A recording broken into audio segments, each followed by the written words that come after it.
Hey everyone, welcome to another edition of Power Core Productions and Podcastings. And in today's video, we're going to be starting Season 2 of ReZero Avatar Lost. What if Aang was in ReZero Season 2 Part 1?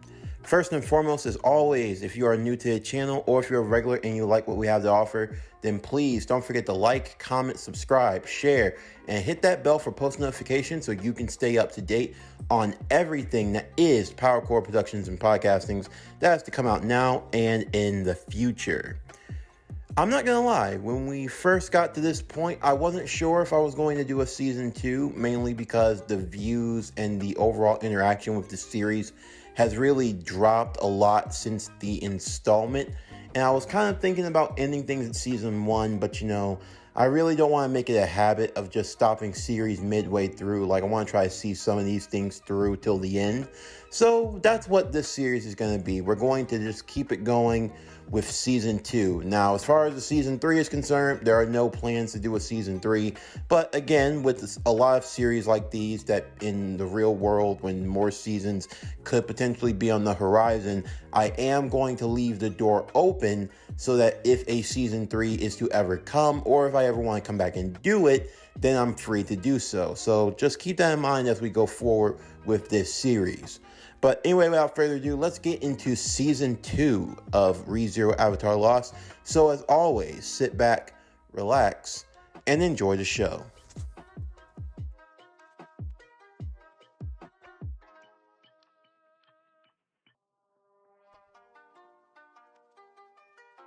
The people of Lagunica, the capital in particular, were in jubilation, celebrating the death of the white whale, one of the 3 great mob beasts that had plagued their country for over 400 years. There was music and partying throughout the streets, food and the feeling of good time and cheer for all. For many, this was an occasion that was thought that could never have come to pass. But now, that day had been upon them. Aang was still resting a bit, but he felt a lot better. He had been pushing himself the last few days. Between the fight with the witch cultist and the fight with the white whale, he was definitely having his fair share of exhaustion. Rem was by his side, along with Emilia. They didn't really have much reason to go out and celebrate. If they did, they would do so as a group. Also, they weren't going to be staying for too long. They were going to be returning the half of the villagers that had come with them back to their home. And then they'd have to figure out what was going on with the other half, since they hadn't heard from Roswald or Ram since they had gone to the sanctuary. Rem was a bit worried, but Aang assured her that everything was going to be fine. As the people in the crowds were cheering and singing and dancing, 2 figures walked among them with sinister smiles on their faces. The good cheer soon turned into screams of horror, blood-curdling screams, yells of anguish echoing all throughout the streets. They were so loud and boisterous that even Aang could hear them, immediately rushing to the window to see what was going on. The guards were being called in, but even they were quickly starting to fall. Before they had a chance to stop them, Aang would immediately rush to see what was going on. Bandaged and all, he would use his glider and move immediately towards where the situation was occurring. Among the people that had been harmed, Aang saw the fruit stand merchant with his wife and child as a figure loomed over them. It was a short and stocky figure with long, lengthy arms and with sharp razor teeth with blades on either end of his wrist. Before he had a chance to attack them, Aang would push him back with a great gust of wind, telling the others to get out of there. As Aang stood, the 2 would turn to face him. "You're definitely powerful," the taller one with white hair would speak. "So, what's the meaning of all this celebration?" "What? Why would you even ask that? Look at everything you've just done! All the people you've harmed. Just what's wrong with you? Oh, he's so rude. I clearly asked you a question. How would you be so inconsiderate to ask me a question when I've already asked something of you? I don't even like to repeat myself. God, you people are so selfish. How could you live with yourselves? Seriously, did anyone ever teach you any manners? I mean, come on. I would like to think that the people of the capital... I said shut up! Aang would shoot a gust of wind towards the two individuals, knocking them back a great distance into the side of a wall. And then you're going to attack me while I'm speaking? God, you're so rude. I am the Sin Archbishop. Gluttony. Gluttony. Why would you go and introduce yourself after someone's been so rude to you? The only thing you care about is your stomach. Oh, what the hell. I am the Sin Archbishop of Greed.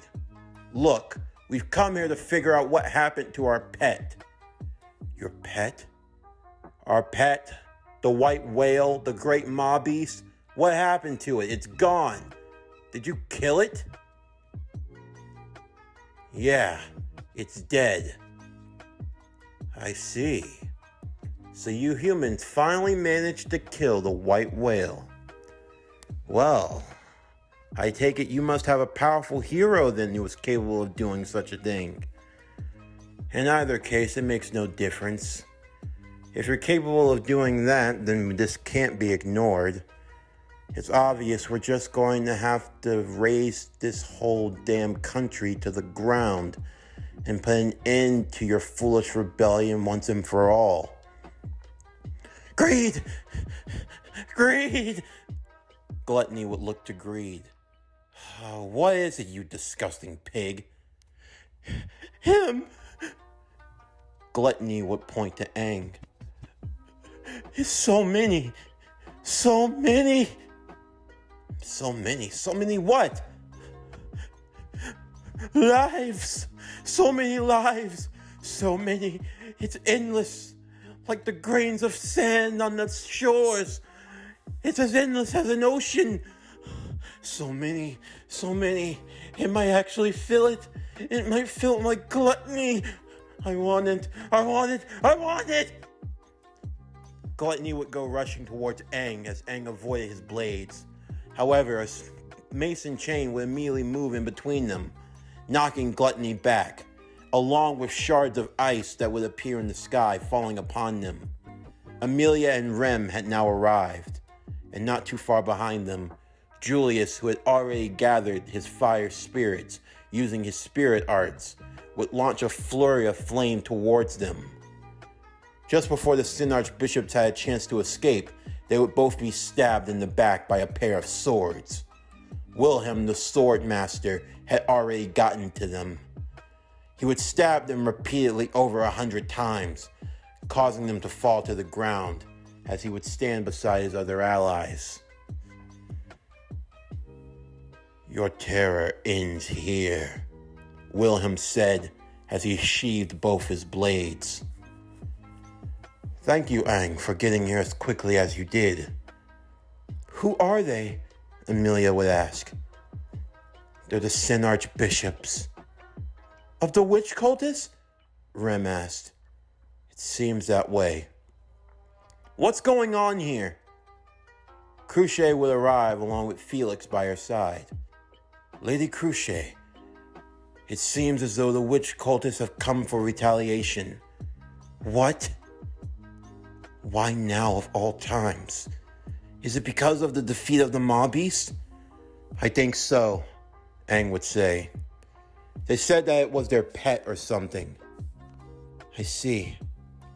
If defeating the whale got the attention of the cultists to this degree, then it means that things must be in more dire straits than I could have imagined. As the group spoke amongst themselves, their conversation would be cut short, as the two thought to be dead Sin Archbishops would take their stand once again. You all have to be the rudest, sorriest, poor excuses of human beings that I have ever seen.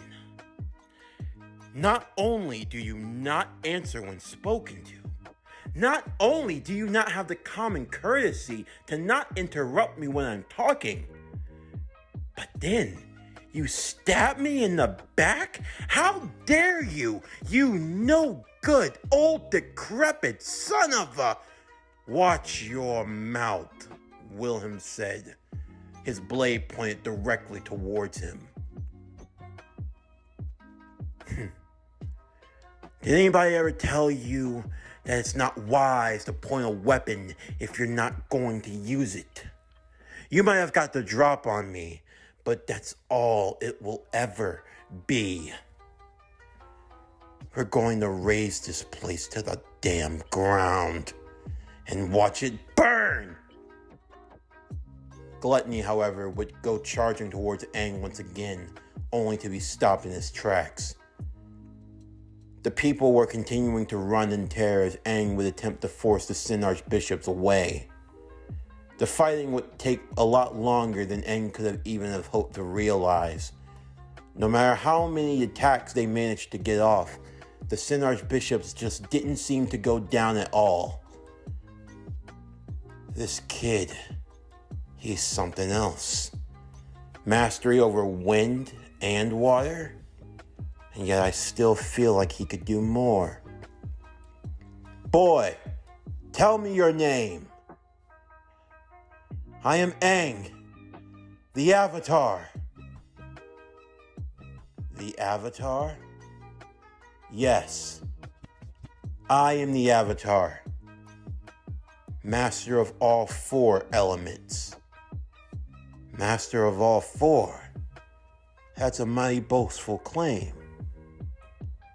Tell me, just what are you? What exactly do you mean by that? Don't make me repeat myself. You have her scent all over you, and yet you're not just one life. It seems Gluttony was telling the truth. You're an amalgamation of lives, as if you've lived and walked this earth over 1,000 times. Just what the hell are you? He's dinner! Gluttony would charge at him once again, only to be slammed down by Rem, who would beat his head into the ground before kicking him away. If you come near him again, I swear I'll finish you for good. Ooh, she looks tasty also. Settle down, Gluttony. Tell me, were you the one? Were you responsible for the death of the white whale? Yeah, I did it. I killed your damn maw beast. Now it all makes sense. A hero. The prophesied hero who would walk amongst the men and the women. The one who would rise to challenge the Sin Archbishops. Oh, I wonder, has the promised day finally dawned upon us? The promised day? Just what are you talking about? Gluttony, we're leaving. What? No! Please, no! He can feel me!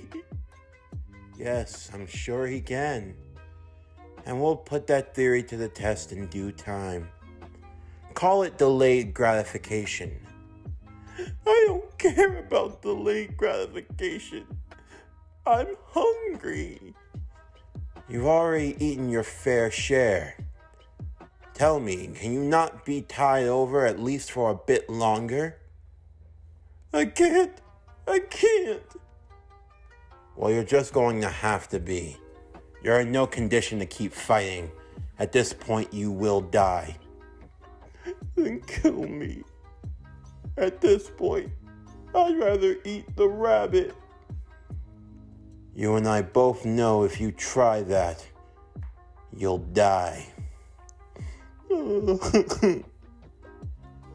Hear me, Avatar, Greed would say. I commit your face to memory. As of this moment, you are now an enemy of every archbishop. And as such, you are sentenced to death. Aang would stand undeterred by those words, outside of the walls of the capital, standing between it and the Sin Archbishops. This country is under my protection. If you harm anyone here, every life you take, you will answer to me for it. You mark me for death. But no, you are mistaken. I am the one. I am the one that will defeat every single one of you. I don't care who you worship. It means nothing to me. The way you talk, you sound a lot like pride. I have no pride, only anger and rage. For everything you've done, the lives you ruined, the people who've had to suffer because of you and your damn witch. But you don't care. You guys never care. People like you go around without a care in the world because you think that the rules don't apply to you, that you're free to do whatever you want. Well, I'm here to tell you that it ends. You say you're going to hunt me? No, I am the one that hunts. I am going to track every single one of you down. I am going to wipe out the cultists. And when I'm done, your witch of envy, I'm going to make sure that she joins you permanently. Is that so? Well, then it's truly blasphemous. You thinking that you'll ever bring the witch to the grave. That is a funny thought. But I look forward to the day when we meet again. Avatar Aang, I hold you in expectation. With that, greed and gluttony would disappear. Rem and Amelia would walk over to Aang. They could sense the anger that was boiling off of him. If there was one thing that Aang could never tolerate, it was injustice, the hurting of the innocent. The longer he spent in this world, the more his heart, his soul was exposed to that injustice. It stirred the spirit of his past lives within him. Those who had to fight against similar evil. No matter what world, no matter what era, there were always those who dwelled in the darkness. The duty of the Avatar was to be the light that shined in the dark, that fought off against the monsters and the evils of this world. For Aang, it didn't matter how long it took. He promised in his heart he would not rest until the cultists were no more. The casualties would be told up, and there they would learn the true horrors of the power of gluttony, as what he consumed were not actual human beings or their souls, but rather their name in the world. Many who had been devoured by gluttony were forgotten, no longer remembered. For Aang, he wasn't sure of what to do in that moment. There were now people who were no longer remembered by this world, nor did they have any recollection of who they themselves were. For Aang, he wondered what he could do. What could he possibly do in this moment? I'm going to save them. I have to.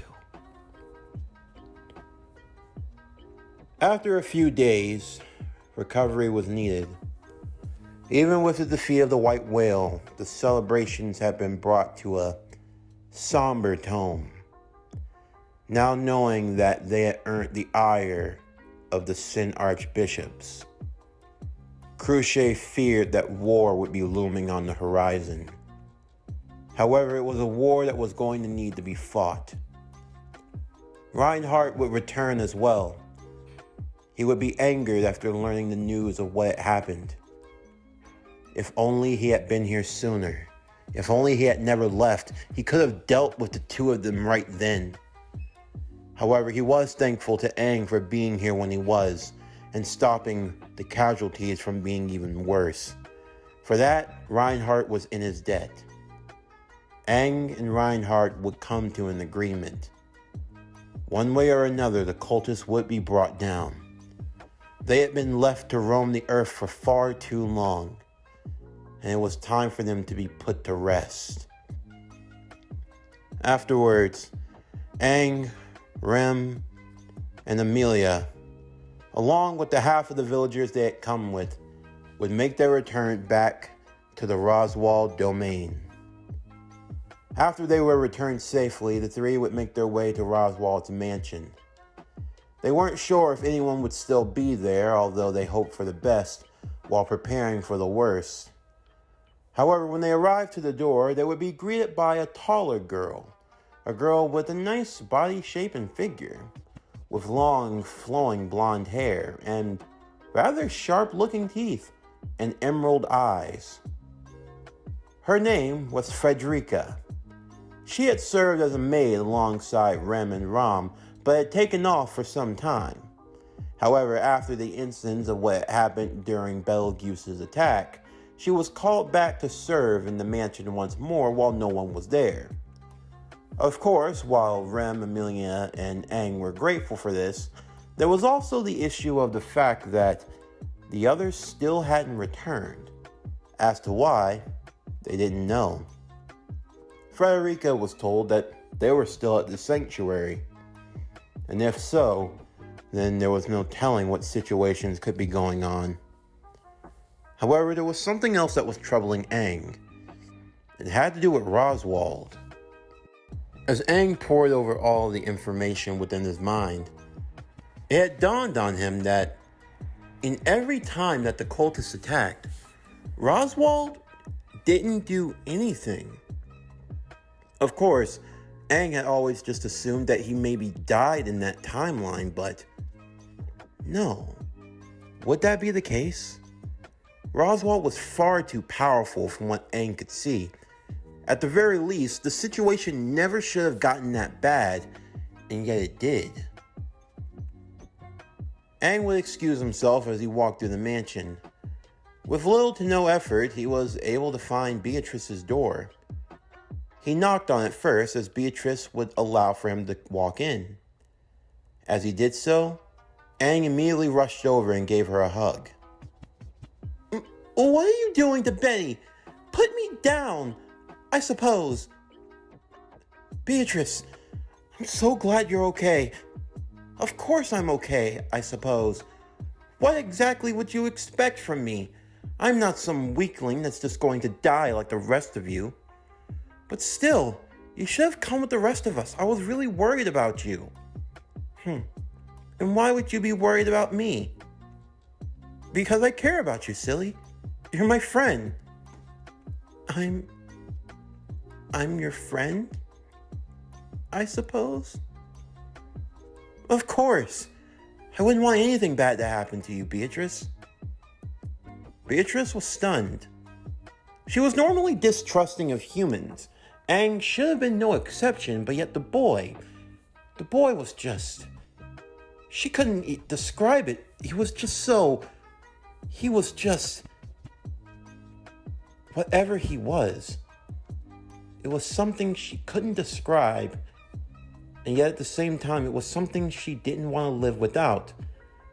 Just being around him felt familiar, comforting.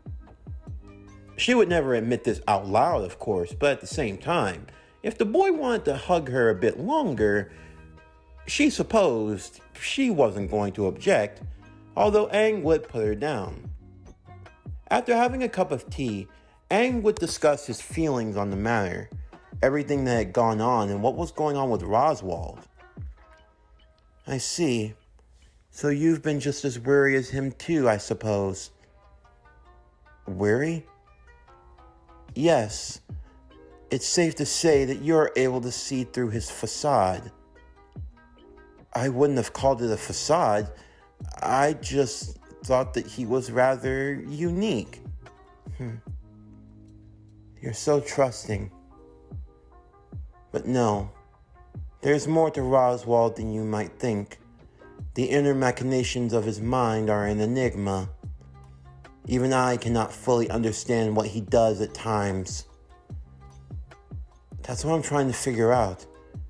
Everything that's been, replaying in my mind, it's not really making much sense. And what exactly do you mean by this? Well, I mean, Roswald's not weak by any means. He's definitely strong enough and capable of holding his own, wouldn't you agree? I suppose so. Then why was he so quick to run then? And run to this sanctuary? And why hasn't he come back yet? I mean, this is his domain, isn't it? He's responsible for it. I mean, I don't want to be so mistrusting of the guy, but still, it always feels like he has an ulterior motive. Like he's never being entirely honest. And it seems you understand him completely. Roswald has his own goals and ambitions.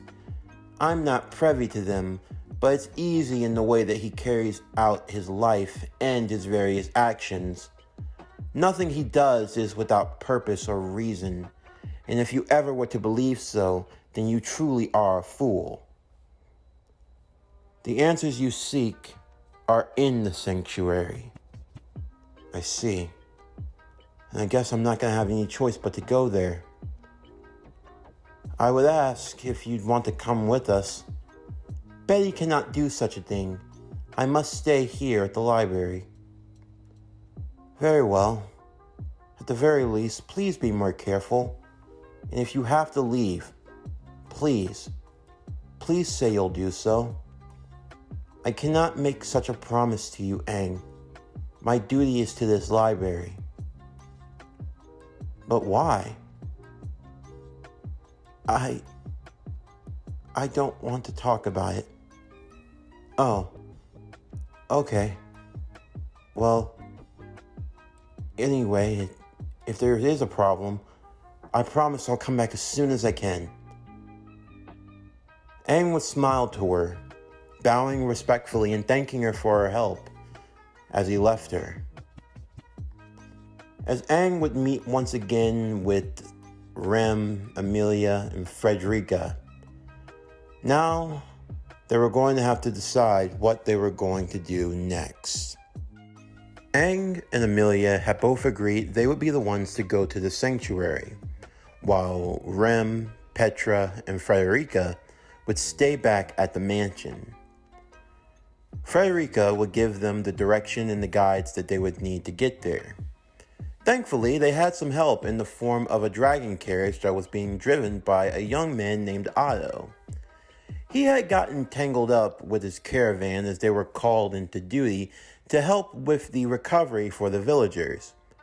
Otto only did it because he saw it as an opportunity to help grow his business, and in order to do so, he'd have to speak with Roswald, which was something he had hoped to be promised for his efforts, something that Aang would keep up his end of the bargain with when the time came.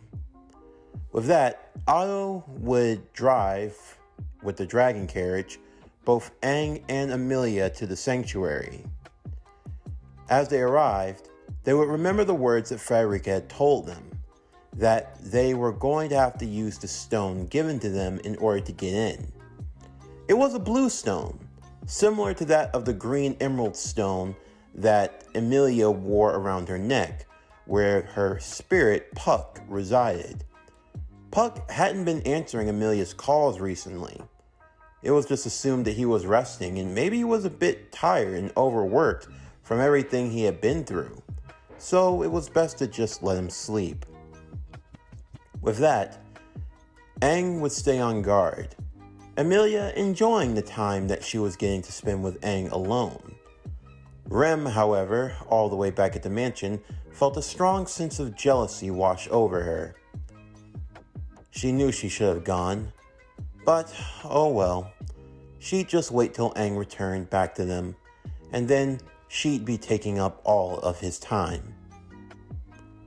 As they arrived, the stone they were given would begin to glow.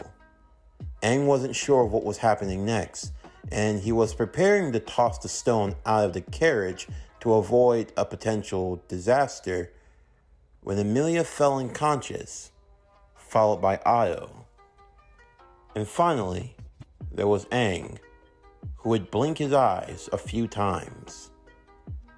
And before he knew it, he was standing in an open meadow with green grass stretching endlessly, a clear blue sky with a few clouds above him. As he looked behind himself on the hill, there was a small table with 2 chairs, a woman pouring a cup of tea, and a table umbrella high above her. She wore a black dress of pure elegance, her hair as white as snow. She looked towards Aang with a smile on her face. "I've been waiting for you to arrive. I believe it's time for tea. Won't you join me, Avatar Aang?" "Who are you?"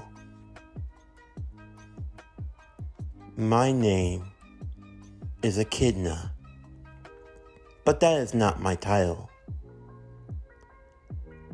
I'm better known as the Witch of Greed." This concludes ReZero Avatar Lost. What if Aang was in ReZero Season 2, Part 1. As always, if you enjoyed today's video and everything else that we have to offer, then please don't forget to like, comment, subscribe, share, and hit that bell for post notifications so you can stay up to date on everything that is PowerCore Productions and Podcastings that has to come out now and in the future. Stay tuned for tomorrow's video as we are going to be continuing and concluding Naruto DxD Rise of the Dragons. What if Naruto was in High School DxD Season 2 Part 4, the Season 2 finale. But anyway, that's going to do it for the end of today's video.